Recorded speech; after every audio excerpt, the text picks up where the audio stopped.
ኮኔክቲቪቲ ለፋይናንስ ምርታ በኢትዮጵያ ምን ይመስላል የሚለውን ገለጻ እንዲያቀርቡ የኢትዮጵያ ኮሚኒኬሽን ባለስልጣን ዋና ዳይሬክተር ክቡር ኢንጂነር ባልቻ ሬባን ወደ መድረክ ጋብዛለሁ። አመሰግናለሁ። ክቡር ጠቅላይ ሚኒስትር፣ ክቡራን ጥሪ የተደረገላቸው እንግዶችና ተሳታፊዎች፣ ሁሉም ፕሮቶኮል እንደተጠበቀ እንደምን ዋላችሁ። እንግዲህ የቴሌኮም ዘርፍ ሪፎርም እንዴት ተጀመረ፣ ለምን ተጀመረ የሚለውን ትንሽ ወደ ኋላ መለስ ብሎ ማየቱ ጠቃሚ ይሆናል። ከሀገራዊ ለውጡ በኋላ በሀገራችን የሀገር በቀል ኢኮኖሚ ማሻሻያ ተግባራዊ ተደርጓል። ይህ የኢኮኖሚ ማሻሻያ በተለይም በዘርፎች ሪፎርም ላይ የሚያተኩረው መዋቅራዊ ሽግግርን ለማምጣት የታሰበበት ሁኔታ ነው። ይህም ማለት በተለይ በንግዱ አሰራር ላይ የሚታዩ ውስንነቶችን ለማሻሻልና እንዲሁም ለግሉ ዘርፍ ኢንቨስትመንት ምቹ ሁኔታን ለመፍጠር ታሳቢ ያደረገ ነው። በተለይም ኢዝ ኦፍ ዱይንግ ቢዝነስ ላይ የሚያተኩር ነው። በተለይም ቁልፍ አስቻይ ዘርፎች በሆኑት በኢነርጂ፣ በትራንስፖርት፣ በሎጂስቲክስ እና ኮሚኒኬሽን ዘርፍ ላይ የሚስተዋሉ ክፍተቶችን በገበያ ማሻሻያዎችና በግሉ ዘርፍ ተሳትፎ ተወዳዳሪነትን በማጎልበት እና ቅልጥፍናን በማሳደግ ማሻሻል አስፈላጊ ሆኖ በመገኘቱ በእነዚህ ሁኔታ መዋቅራዊ ለውጦችን ማድረግ በማስፈለጉ ነው። ስለዚህ የሀገር በቀል ኢኮኖሚ ማሻሻያው ባስቀመጠው መሰረት የቴሌኮም ዘርፍ በተለይ የመዋቅር ማሻሻያ ሊደረግበት ከሚገባው ዘርፎች ውስጥ አንዱ በመሆኑ ተመርጦ ነው የጀመረው። ለዚህም በቅድሚያ ዘርፉ የሚመራበትን ሕግ ማውጣት ያስፈልጋል። በቀጣይነት ይህን ዘርፍ ሊመራና ሊቆጣጠር የሚችል አካል ማቋቋም ያስፈልጋል። በተጨማሪም ዘርፉን ለውድድር ክፍት ማድረግ ያስፈልጋል ማለት ነው። በዚሁ መሰረት በ2011 መጨረሻ አካባቢ የኮሚኒኬሽን አገልግሎት አዋጅ በተወካዮች ምክር ቤት ጸድቆ ወደ ስራ ገብቷል። በዛው በ2012 የኢትዮጵያ ኮሚኒኬሽን ባለስልጣን ወደ ስራ ገብቷል፣ ተቆጣጣሪ አካል ሆኖ ከአንድ ዓመት በኋላ የአንድ ተጨማሪ ቴሌኮም ኦፕሬተር ፈቃድ በመስጠት በአሁኑ ጊዜ ከአንጋፋው ኢትዮ ቴሌኮም ጋር ተወዳድሮ የሚሰራውን ሳፋሪኮም በማስገባት ገበያው የሁለት ኦፕሬተሮች ገበያ እንዲሆን አድርጓል። በተጨማሪም በ2016 ዓመተ ምህረት የግል ዳታ ጥበቃ አዋጅ በወጣበት ጊዜ ለባለስልጣኑ ተጨማሪ ማንዴት ወይም ኃላፊነት ተሰጥቶ የግል ዳታ ጥበቃ ስራንም በመስራት ላይ ይገኛል።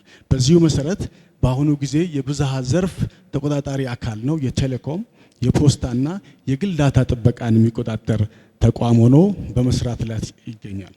የቴሌኮም ዘርፍ ሪፎርም ዓላማው ምን ነበር ብለን ስናስብ፣ አንደኛ በኢትዮጵያ ቴሌኮሙኒኬሽን ዘርፍ ውጤታማ የሬጉላቶሪ ስርዓትና አስተዳደርን መመስረት፣ በህግና የቁጥጥር ማዕቀፎች የተጠናከረ ተወዳዳሪ የገበያ ስርዓት መመስረት፣ ሁሉን አቀፍ ተደራሽነት ያለው የኮሚኒኬሽን መሰረተ ልማት በመላ ሀገሪቱ በፍጥነት ማስፋፋት፣ የአገልግሎት ጥራትና የዋጋ ተመጣጣኝነትን ማረጋገጥና ዘርፉ ለኢንቨስትመንትና ለአካታች አገራዊ ኢኮኖሚ እድገት የሚያበረክተውን አስተዋጽኦ ማሳደግ ናቸው። የሪፎርሙ ምሰሶ ወይም ፒላሮች ብለንም ስናይ የሬጉላቶሪ ስርዓትና አስተዳደር፣ የህግና ቁጥጥር ማዕቀፍ፣ የገበያ መዋቅር፣ መሰረተ ልማትና አገልግሎት እንዲሁም ኢኮኖሚያዊ አስተዋጽኦ ናቸው ማለት ነው።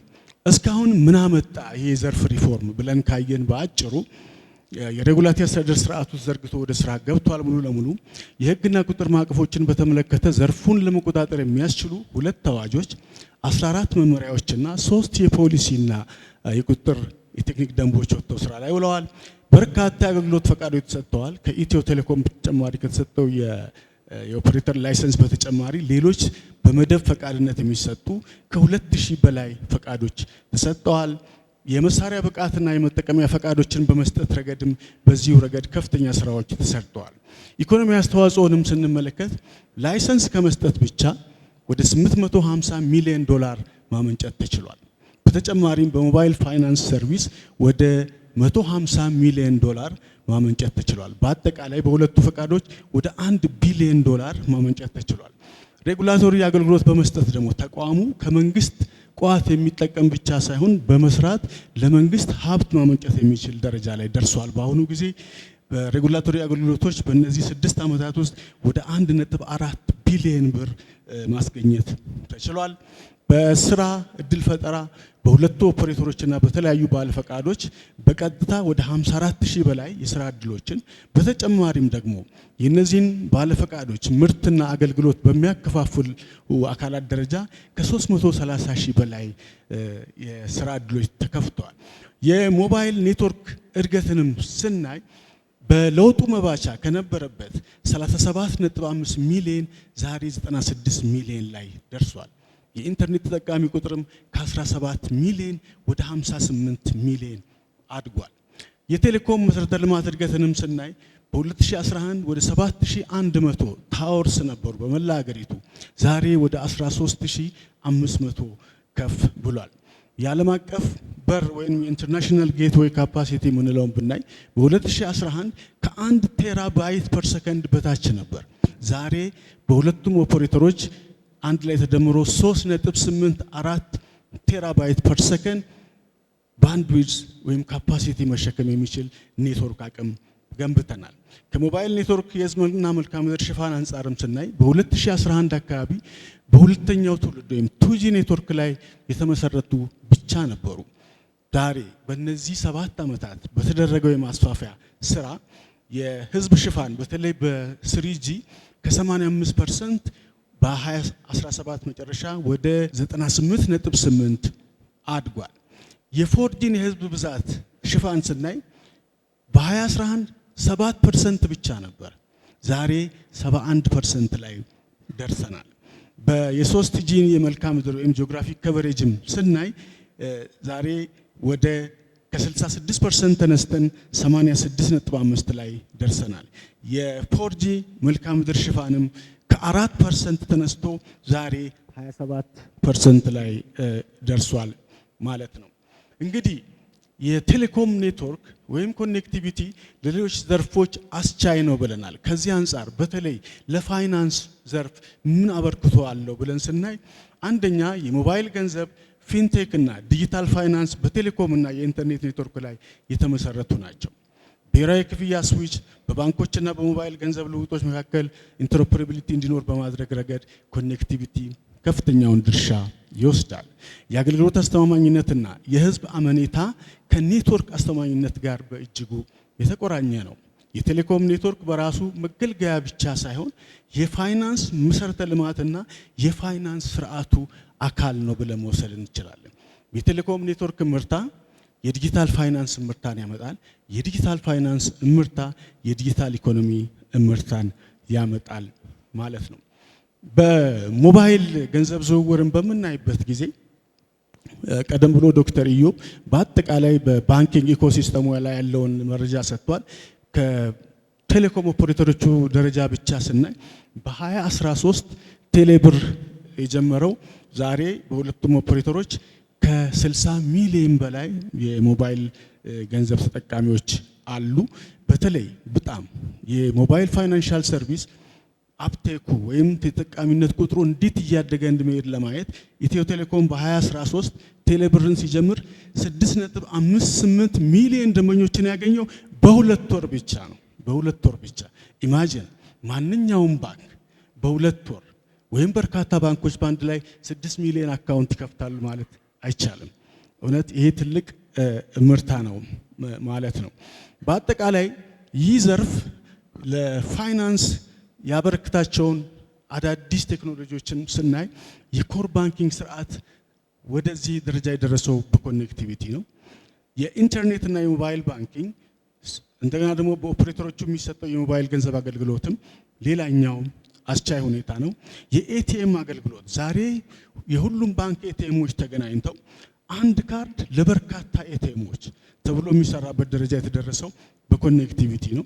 ሌላው በመተግበሪያ ላይ የተመሰረቱ የሞባይል ገንዘብ ዋሌቶችና ሱፐር አፕስ በተለይ የገንዘብ ልውውጡን በማሳለጥ ደረጃ ከፍተኛ ጠቀሜታ ያላቸው ናቸው። የዲጂታል ብድርና የብድር ምዝገባ ክሬዲት ስኮሪንግ፣ ክሬዲት ወርዝነስ ለማረጋገጥ በጣም እጅግ ጠቃሚ የሆነ ሲስተም ነው የዲጂታል ፋይናንሻል ሲስተም። ይህንንም እውን በማድረግ የቴሌኮም ኔትወርክ በጣም ከፍተኛ ጠቀሜታ አለው። ሌላው ድንበር ተሻጋሪ ክፍያዎችን መፈጸምና ገንዘብ ማስተላለፍ ላይም የራሱ ድርሻ አለው ማለት ነው። ከፋይናንስ አካታችነት አንጻር ስናይዝ ምን አይነት ጠቀሜታ አለው ነው። የኔትወርክ ወይም የቴሌኮም ኔትወርክ ኮኔክቲቪቲ አንደኛ ተደራሽነትን በእጅጉ ያሳድጋል። የፋይናንስ አገልግሎት የባንክ ቅርንጫፍ ወደሌለበት ደረጃ በፍጥነት እንዲደርስ ያግዛል። የሞባይል ገንዘብ በተለይም ከመደበኛ የባንክ ሂሳቦችን ይተካል የሚባልበት ደረጃ ተደርሷል። የማንኛውም ሰው የሞባይል ቁጥር እንደ የባንክ የሂሳብ ቁጥር የሚወሰድበት ደረጃ ላይ ተደርሷል። ሌላው የስማርት ስልኮች እና በመተግበሪያዎች የሚደረጉ ልውውጦች በተለይም በገጠርና ራቅ ባሉ አካባቢዎች ተደራሽነትን ያስገኛል። በመልክዓ ምድራዊና ማህበራዊ ክፍተቶችን ይቀንሳል። የአነስተኛ የብድር አገልግሎት አቅርቦቶች እንዲኖሩ ያስችላል። በዚህ ረገድ አካታች ተደራሽነትን በጣም ያፋጥናል። ሌላው የዋጋ ተመጣጣኝነት ነው። ዝቅተኛ የግብይት ወጪዎች ናቸው ያሉት። ዛሬ ከገጠር ተነስቶ ከተማ መሄድ የትራንስፖርት ወጪ አውጥቶ መሄድ ሳይሆን ካሉበት ክፍያ መፈጸም መቻል፣ ዝቅተኛ አገልግሎት ክፍያዎች መኖር፣ አነስተኛ ክፍያዎችን መፈጸም መቻል። ለምሳሌ 5 ብር ሊሆን ይችላል፣ ለፓርኪንግ መክፈል ሊሆን ይችላል፣ ለድር መክፈል ሊሆን ይችላል፣ ለሆነ ነገር መዋጮ ሊሆን ይችላል። ለአነስተኛ ነገር ባንክ ሄዶ ዲፖዚት ማድረግ አይደለም። ይህን እንደዚህ አይነት ነገሮችንም በማሳለጥ በጣም ከፍተኛ ጠቀሜታ አለው። ዝቅተኛ ገቢ ያላቸው ተጠቃሚዎች አካታች ያደርጋል ማለት ነው። ሌላው ምቹነትና አስተማማኝነት ነው።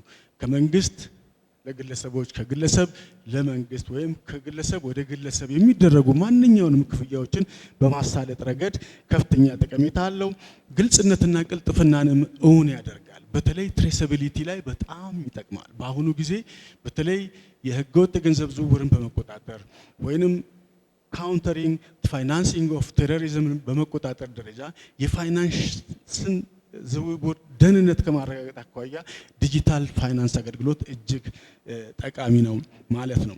እንግዲህ የቴሌኮም ኔትወርክ ማስፋፋትና ሬጉሌሽን ቀጣይ አቅጣጫዎች ምን ይመስላሉ በሚለው ነው የማጠቃልለው። የሁሉን አቀፍ ተደራሽነት ፈንድ ተግባራዊ በማድረግ በገጠርና አገልግሎት ባላገኙ አካባቢዎች የቴሌኮም አገልግሎት ተደራሽ ለማድረግ ታስቦ እየተሰራ ነው ያለው።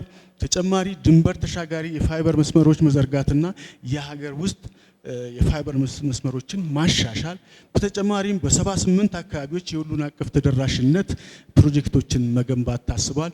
እነዚህ ፕሮጀክቶች በኦፕሬተሮቹ ከሚሰሩት በተጨማሪ ከመንግስትም ሳይሆን ባለስልጣን መስሪያ ቤቱ በዩኒቨርሳል ሰርቪስ ፈንድ የሚያከናውናቸው ፕሮጀክቶች ይሆናሉ። የዓለም አቀፍ በር አቅምም የማሳደግ ስራ ይሰራል። ሁለቱ ኦፕሬተሮችን በሚያደርጉት የማስፋፊያ ግብ ደግሞ አሁን ካለንበት 71% የህዝብ ሽፋን ፎርጂን ወደ 99% በ25 ዓመት በኋላ ለማድረስ ታቅዷል። ሌላው አሁን ካለንበት 45% የኢንተርኔት ተጠቃሚነት ወደ 100% ለማሳደግ ተይዟል። የ5Gንም አሁን ካሉት 26 ከተሞች ወደ 100 ከተሞች ለማሳደግና አሁን በኢንሃንስድ ሞባይል ብሮድባንድ መጠቀሚያ ብቻ ሳይሆን ዩዝ ኬዞች አዳዲስ ዩዝ ኬዞች ጥቅም ላይ ውለው ዘርፉ በጤና፣ በግብርና፣ በትምህርት በሁሉም ነገር ጠቀሜታ የሚውልበትን ለመስራት ታስቦ ይሰራል። ሌላው የሬጉላቶሪ አድማሳችንን ከኤሌክትሮኒክ ኮሚኒኬሽን ወጣ ባለ መልኩ ወደ ዲጂታል ኔትወርክ ወይም ዲጂታል ፕላትፎርም ቁጥጥር በማሳደግ ብቁ እና ጠንካራ ትርጉም ያለው የቁጥጥር ስራ የሚሰራ ተቋም ለማድረግ እንሰራለን። አመሰግናለን። በጣም እናመሰግናለን።